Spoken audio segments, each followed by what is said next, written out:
right, well, welcome to today's webinar, Building an Event Registration Form. My name is Daniel Voss. I am project manager with 5 More Talents, and I'm really excited about today's webinar, Building an Event Registration Form.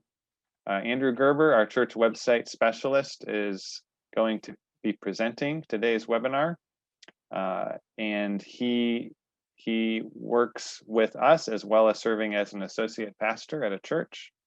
And has helped our clients build event registration forms and has also built event registration forms for his own church. So he understands kind of both sides of it, both the technical side of it, as well as, you know, just church leaders being in discussion, trying to plan events. So, and knowing kind of how it how it actually happens and unfolds. So just a few words of introduction to 5 More Talents in case you're not as familiar with us. Our goal is to help you cultivate healthy growth for God's glory and the common good.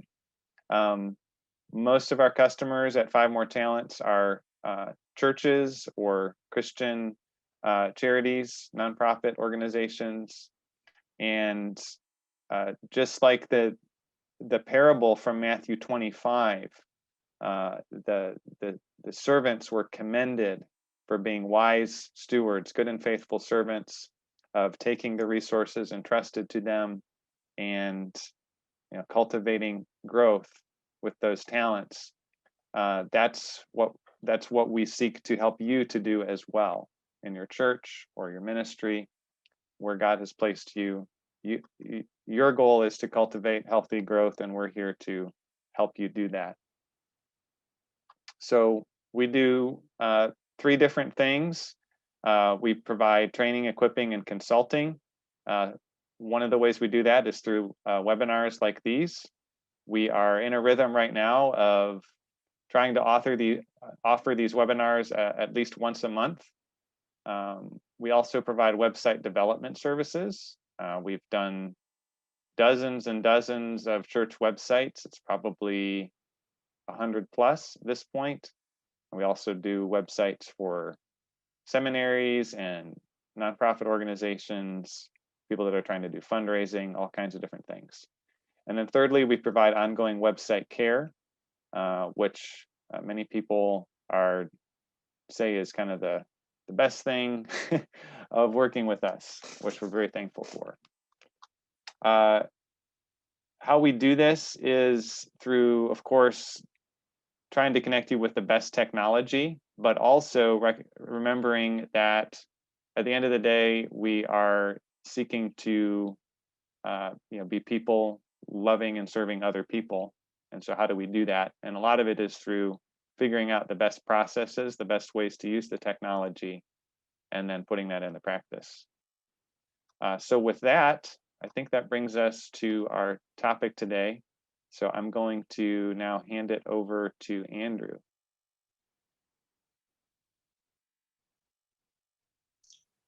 I'm going to share my screen here.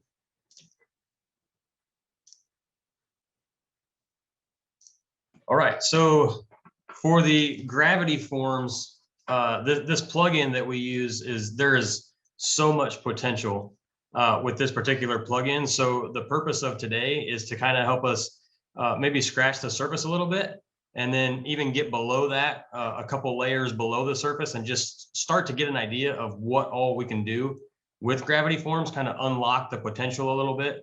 But before you create a form, there are 2 questions I wanted to make sure that we just that are considered. First, have you created a page for the form to be displayed on? That the form we'll be looking at today, how to create it and things to do with the form, but there needs to be a page to display the form on. So think about that as you're building the form, or as you're putting the form together. Where am I going to display this at? And then also, how is that page going to be accessed for people that are visiting the site? Is it going to be a link on the homepage somewhere, or is it going to be in the menu bar? Where is the link to that page going to be, or how are people going to access the form on the page where it's at? So think about those 2 questions. This webinar today is picking up, assuming those questions have been answered. So Once you know where you're going to place your form, we're going to look at creating a new form, building it, looking at the fields, looking at the confirmation and the notification settings. Those are the three main areas of a form. Once the form is created and is in use, you'll want to make sure you know how to check the entries as people submit entries. So we'll look at that, how to check the entries and export the entries. And then as we finish up the webinar, we will look at some of the different types of forms that can be created with Gravity Forms. So the first thing we'll look at is when you are ready to start a new form, you will log into your website and you'll look at the dashboard here, and over on the left, this hopefully looks familiar. If you've logged into WordPress, you'll see this, your dashboard tabs on the left, and you'll see the Forms tab. You click on the Forms tab and it'll give you the option to just add a new form. So that's step one, add a new form. And then once you've clicked add a new form, it's going to ask you to give it a title. And then this is what you'll see. This is in the editing page for the form. And so the first thing that we want to look at with the form is what kind of fields do we want to include in the form. And so over here on the right, you can see over here on the right, here are the different types of fields that can be added to a form. And so I've blown those up here. You can see standard fields include things like a single line of text or drop down menus, check boxes, numbers. You can see all these over here that can be included, that are included as part of the standard field. In the advanced fields, you have things like name, email, phone number, information that you might want to collect with your form. I will say this, under the advanced fields, you'll see the CAPTCHA field. We would always recommend including this on your form. And if you're trying to do that, and if you're running into any, if you have any questions about that or running into any issues, please let us know.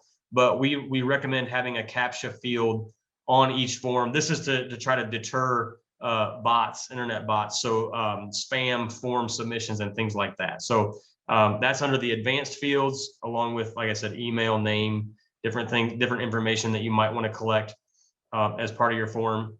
In the post fields, then you can see that there are some more fields here that you can add, and then pricing fields. If you're going to have some sort of product, that's where this would come into play as well. So there are all of your fields, and all you need to do is click on whichever category of field that you're looking for, and then drag or click any of these fields, and you can add them to your form. And so we'll look at a little bit of that as part of a live demo later on. But category number one is understand the fields that you want to include, the information that you want to collect, or the information that you want to have on your form, and all of that is added through the fields section of the form. Once you've added the fields, the next thing that we will want to do, this is category number two, we will want to look at the confirmations. And so the confirmation screen you access as you're in the editing portion of the form, you would go up to settings and drop down to confirmations, click confirmations, and that will bring up any of the confirmations that you have set up. Typically, if you're building a new form, it's just going to be this default confirmation, and you'll want to click edit. And once you've clicked edit in the confirmation settings, that will open up the area where you can edit anything that you want to edit with the confirmation. And so the confirmation is once someone has submitted the form, once someone has gone through and filled out the information and they've submitted the form, they're going to see a confirmation that the form has been submitted properly. And that's what we're looking at now, is what do we want the visitor who has submitted the form, what do we want them to see once they've submitted the form? What's that confirmation going to look like? And so that's what we're editing here under the confirmation tab. There are a few different options as far as how this confirmation works. The most common is the text field. So you would just check the text box here and then add whatever text that you want to pop up as a confirmation. So in this case, as someone submits the form, it's going to leave them on the same page where the form was, but the form will disappear, and then they'll see this, thanks for contacting us, we'll get in touch with you shortly. That's their confirmation that the form has been submitted properly. So you can change that. You can edit that text to wherever you want it to be. That you can add images. You can do all kinds of things in this notification or in this confirmation. Another option, if you choose page, another option would be if you want to direct them to another page on your website.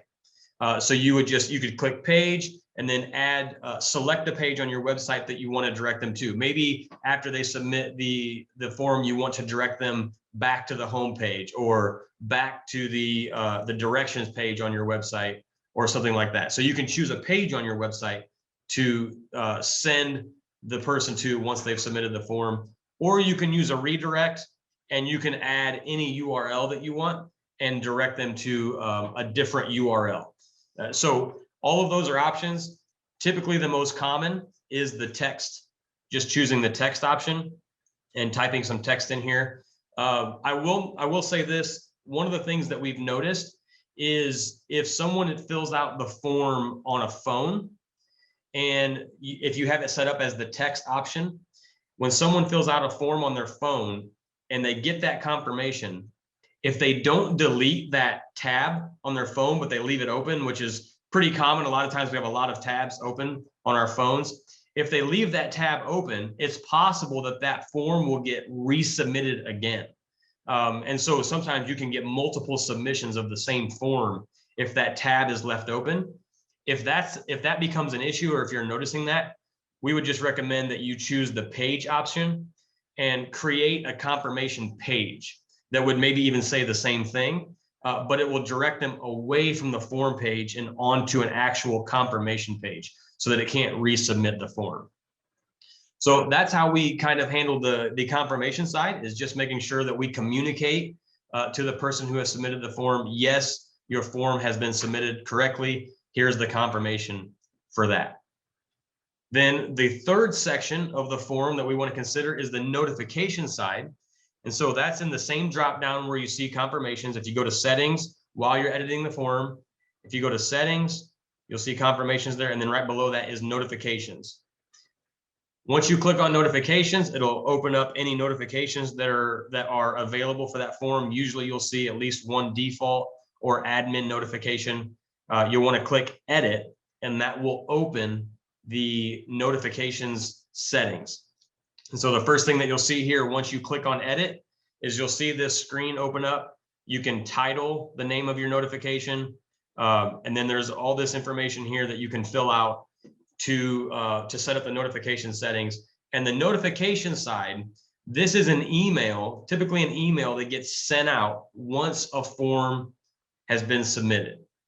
So someone submits a form, WordPress collects that information and then sends a notification to whatever emails we have included in this field. So in this case, this is my email. In this case, if someone filled out this form, I would receive a notification to my email inbox that, hey, someone has just filled out this form on your church website. And that will allow me then to get the information from that form. So you'll want to make sure in the email field here that you have everyone's emails that you want to receive a notification once that form has been submitted. The next field here is going to ask, what do you want the from name to be? This is what's going to show up when that email notification comes to me. I'm going to see whatever information is here as this is who this email is from. So you can go over here to these dots and you can drop down and select what information you want here.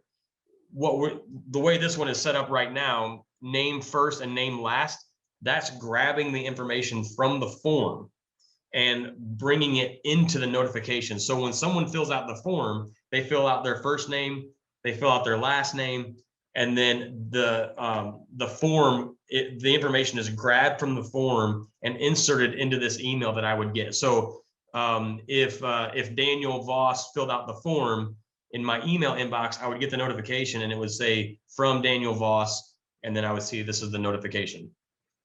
The from email, we always recommend putting as no reply at whatever your domain is for your church or your website. And then the reply to email, again, this is just pulling information from the form as it was filled out. So if Daniel Voss filled it out and he put his email address in the form, it would grab that information, put it in the notification so that if I were to reply to the notification, it would go to Daniel.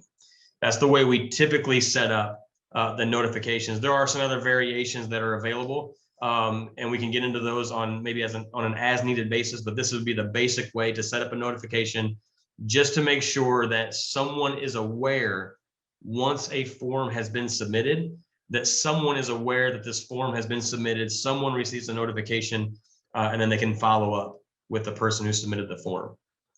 And then down here at the bottom, this all fields, that just means that that in the body of the email, I'm going to be able to see all the information that was filled out in the form. So I'll be able to look at the email and see, okay, this is all the information that that was filled out and has been submitted. There are a couple of other options with the notifications. So this is looking at the same screen, the notification settings. But now if I look, I'm focusing in on the top here of the notification settings. Right here, before it was the enter email tab was checked. That's where I would enter my email saying, hey, I want to receive these notifications. But you can also select a field. If I want the notification to go to whoever filled out the form, I could select a field and say, hey, whatever email address they put in the form, that's where I want this notification to go, and then would email the person that submitted the form. Or we can do configure routing, where you can say, maybe send this to Andrew at 5 More Talents if a certain field is filled out a certain way. So there's some conditional logic there. And the only reason I wanted to include this today was just to know, again, when I talk about unlocking the potential of the Gravity Forms plugin, this just kind of shows all the different ways that notifications can be set up. We can send notifications to all different kinds of people in different places. Whoever needs to receive a certain notification, even based on the way the form was filled out, that's an option with Gravity Forms. And we see that then here, this is zooming in on the bottom of the notification settings page.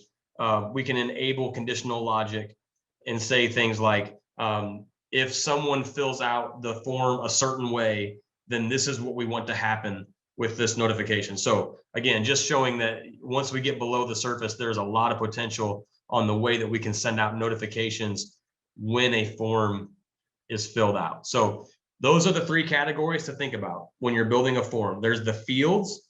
You need to make sure you know what information you want on the form, what information you want to collect with the form. All that is done under the fields options. You drag those in and set them into your form. Then you need to set up the confirmation. So when someone fills out the form, they know, okay, I'm receiving confirmation that the form was filled out correctly. And then also the notifications, who's going to receive a notification email once the form has been submitted. So once you've worked through those 3 categories, you've got the basic understanding of how a form works. And then we'll want to be able to check the entries. So as you place the form on the website, people start filling out the form, they are submitting it. And on the dashboard side of your website, you can go in and check all of the entries for a certain form. And so to do that, you would just click on forms and you will see all the forms listed that you've created for your website. So here in this example, in this top half of the slide here, there is only, you can see there's only one form that is active in this example. It's the Contact Us form. And underneath the title, I can edit the form. I can go to settings. I can also, there's the entries tab. So I can click on entries, and here is my test entry for this form. There's only one entry for this form, but I can click on view, and it's going to allow me to view all of the information that was included under that entry. So if I go to the next slide here, we can see this is what it will look like. Once I go to entries and click view, this is all of the information that I can see that was filled out for this form. I can see the name, the email address that was included, the subject that was included, a message that was included, and if there were more fields added, all of that information would be included in this as I check the entry, as I view the entry for each form. I can view the entry. So that's really helpful. You'll receive the notifications in your email inbox if your email is included on the notification settings, but it's also so helpful to be able to come to your website and see all of the entries listed out, and be able to go into each one and have individual information for each person. So that's how you check the entries. Now, if you get if you're receiving a lot of entries, or depending on what you want to do with the entries, it may be beneficial to be able to export the entries into like a spreadsheet or something like that. And that's very easily done with Gravity Forms. So the exporting the entries, you'll again go to the tab on the left, and this is after I've clicked on forms. I have all my options here on the left. Import and export is an option. And so all I need to do is click on import export. And then I can see here that is under export entries, it will ask me to select a form. And so I can select contact form, and then it's going to give me a whole list of the fields that are on that form. And it's going to say, which fields do you want to export? I can click all, or I can go through and check individual fields that I want to export onto a spreadsheet or something like that. And so that's really helpful, especially if you want to do further, if you have further plans for the entries, if you want to log them somewhere, if you want to put them into a spreadsheet and then use the features of Excel or something like that with all of the forms or with all of the entries, all of that becomes possible when you export the entries. And again, speaking about conditional logic, this is zooming in on the bottom here of this same area where I'm under import export. Once I've selected a form, when I zoom in on the bottom here, I can choose conditional logic, and I can say export the entries if they match this certain criteria. So I want maybe I have multiple forms, and I want any form that has entries that match this criteria. Then I can go through and pull them all out that way. Again, this just shows that Gravity Forms has so much potential when it comes even to just exporting multiple entries across multiple fields. So you may find that beneficial as you start to build up a library of forms to go through and be able to export entries that way. So that's checking the entries, exporting the entries. It's good to be able to know where to go and keep tabs on different entries that are coming in, and being able to work with those entries in a way that would help you just be successful in even communicating to those who have submitted the entries, as well as just accumulating that data. So once that is done, once you're comfortable with how to build a form, how to check entries, I want to move on now and just look at a few of the different types of forms.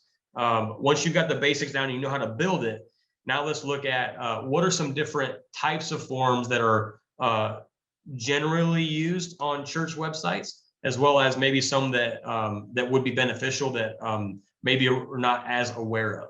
So the first form I wanted to look at, I would just call this the basic form.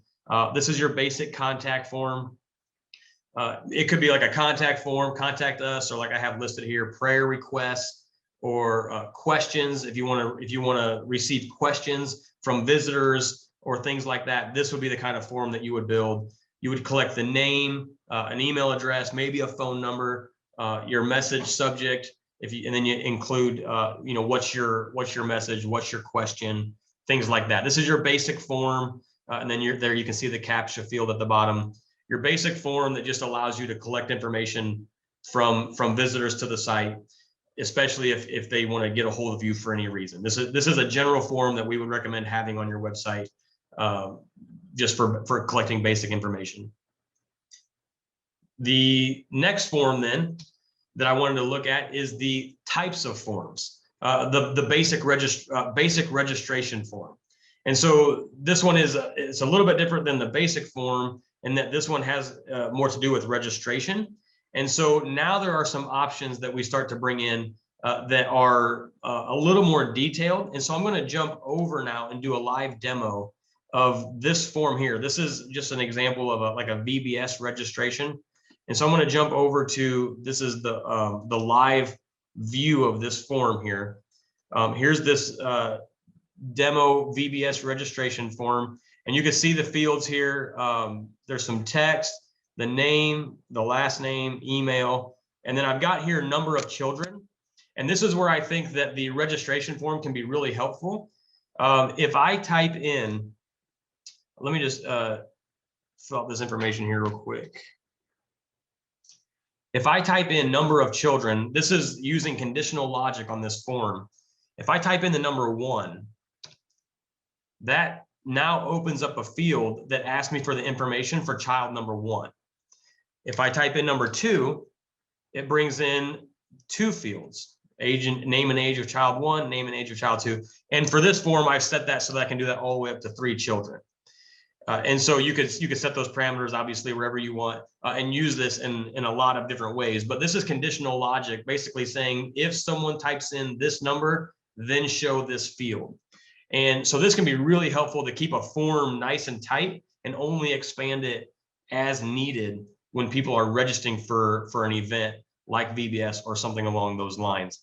And so now I'm going to jump over to the back side of this form. And you'll see a lot of the things that we've been talking about so far in the webinar. Now I'm jumping back over to the back side here. This is the same form, but on the back end, on the editing side. And so now you can see up here at the top is my title. I'm editing the VBS registration form. Here's that settings tab that lets me set the confirmations and the notifications and things like that. Here are all of the fields that we talked about and the drop downs. So I can go through and add fields. And here are all the fields that have already been added. And so just a quick, just as part of the demo, the live demo, I just wanted to show really quickly, if I wanted to add, say, a paragraph text, this would be like the field where I would say, if you have any further comments or questions, please add them here. That's where this would come into play. I can drag that over. And you can see where the blue line is. I can place this wherever I want in the form. And I can even drag it down next to this field or this row here, and I can add it as another column. So I can start to create columns in my form and stack things next to each other if I want. And so that's what I did with like this number of children. I drug that into the form and created a column so that the email and the number of children were right next to each other. Same with the age of the child and the name of the child. I started to display those in columns to make better use of the space.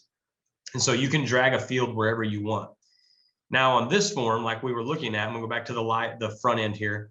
What we are looking at specifically with this registration form is the conditional logic that we can use to do this. So when I go back to what I want to do is I want to show how when I type in 1, it only shows 1 field, 2 shows 2 fields, additional fields. So I'm going to go back to the editing side. And you can see here on this form, I have the email and the number of children, and then I have all 3 fields inserted here. And in each field, when I click on it, over here on the right, I have this field settings. And so I have general settings. I can play with the appearance of the field. There's some advanced settings with each field. In the general settings is where I would put the title, name of child 1. That's what shows up right here. And then below all of those settings is the conditional logic setting. So when I click on conditional logic, it's going to ask me a question. I want to show this field if something matches. So what I have here is I want to show name of child 1. I want that field to show if any of the following is true. And so I can drop down and I can grab any field from this form. So I want to grab the number of children field. And so what I'm saying is if anyone fills out this number of children field with the number 1 or the number 2 or the number 3, if any of those is true, display this field. That's what I have set up, and I have this conditional logic enabled. Then when I drop down to name of child 2, same thing. I have the conditional logic settings. I can open those, and then I can say, I want this field to show if any of the following is true. If the number of children is 2 or 3, I want this field to show. And so as I go through and I do the same thing for child number 3, except now I only want this one to show if the number of children is 3. And so as I build those out, I can see them all on the editing screen.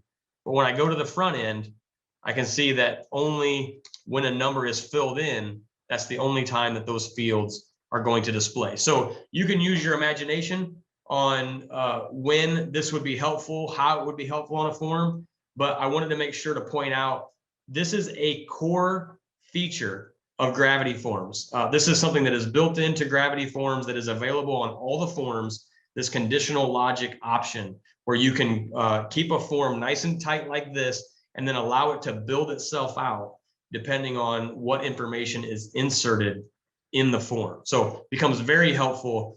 You can imagine, for VBS, if you have something like that, you may want to collect information for up to 5 or 6 children in one family, rather than having all of those fields displaying on the form at all times, only showing the ones that are necessary. So like I said, you can use your imagination to figure out where this would be helpful, but the conditional logic side of Gravity Forms is a huge benefit that we can take advantage of, as like I said, like a core feature of Gravity Forms. The next slide that I want to look at then is the advanced registration forms. So that would be something like this. Now, this is bringing in some additional add-ons that are an additional cost that can be added to the Gravity Forms plugin, the core plugin. So now we're starting to utilize some of the add-ons that have been created to supplement the core Gravity Forms plugin. So the really cool thing about this type of form, you can see here, I've got it set up for kind of like a potluck sign up. Now we can begin to have limited signups and limited slots. So you can see here, like if you had a potluck and you only wanted 10 people to bring a main dish, you can display that as how many slots are left. This would also be helpful if you're having an event at your church, but there's a max that you could have. This we've had churches use this for if they have 2 services and there's a max attendance for each service. This would be a way to show how many slots are left for each service to make sure that you don't go over. So there's a lot of ways that this type of form can be used as well. And so I wanted to show a live demo of this form. So if I go, this is the live view of that form that I just was looking at on the slide. You can see it's the potluck sign up. Here's some text, the name, the address that we want to collect, and then here are the different slots that are available. Now I'm going to go ahead and fill this form out. And so I've got my name and my email in there. And let's just say I'm feeling ambitious and I'm going to bring one of each of all of these. Okay, so I can see all these, there's 10 spots, 5, 5, and 10. I'm going to go ahead and submit this form. And so here's the confirmation that we were talking about earlier. There's the confirmation. It's just a text that pops up. You can see I'm still on the form page. This is right where the form was. I haven't left the page, but now I'm seeing a confirmation that yes, your form has been submitted properly. Now I'm going to just go ahead and navigate to the dashboard side of the website. And I want to show you exactly where I would go. I'm going to click on forms. And here are all of the forms that are available on this website. And that was the potluck one that I just submitted. So I'm going to go to the potluck form, and here is the entries that I can click on that we talked about earlier. I'm going to click on entries, and there's the entry that I just now submitted. So I can click on view, and here's all the information that I submitted, and here are all the things that I plan to bring to the potluck. So again, now I can start to collect this information as multiple people fill out this form. Also, a notification has been sent to the email that was inserted in the notification field or in the notification settings.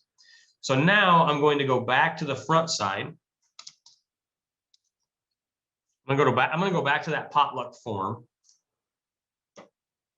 So now I've gone back to the form, and when I scroll down now, you can see there are 9 spots left for the main dish, the side dish. So it has removed those as available to make sure that not everybody brings dessert and nobody brings a main dish.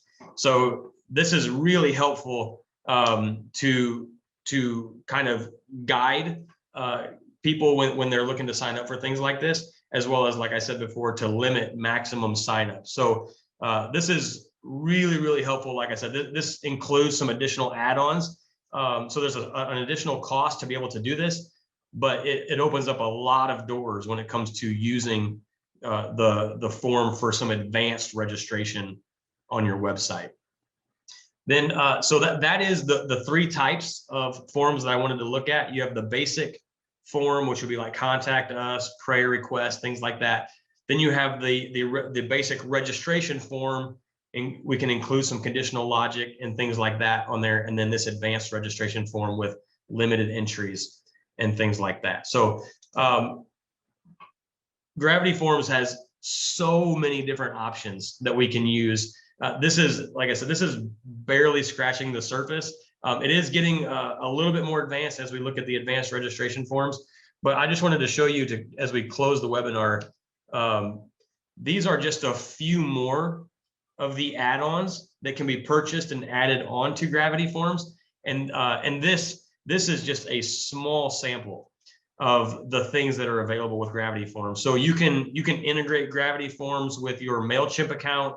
If you want people to be able to sign up for a newsletter, if you want people to be able to sign up to subscribe to a blog, these are all available to add on to your Gravity Forms plugin. Online giving, if you're set up with Stripe as an online donations third party, we can integrate Stripe with your Gravity Form. You could take surveys with your Gravity Form, and then even things like this, the change select fields.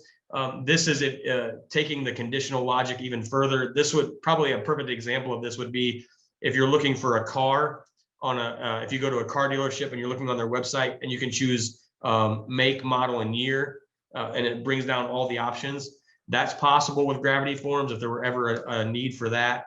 User registration, you can use Gravity Forms to allow people to create an account, a basic user account on your website.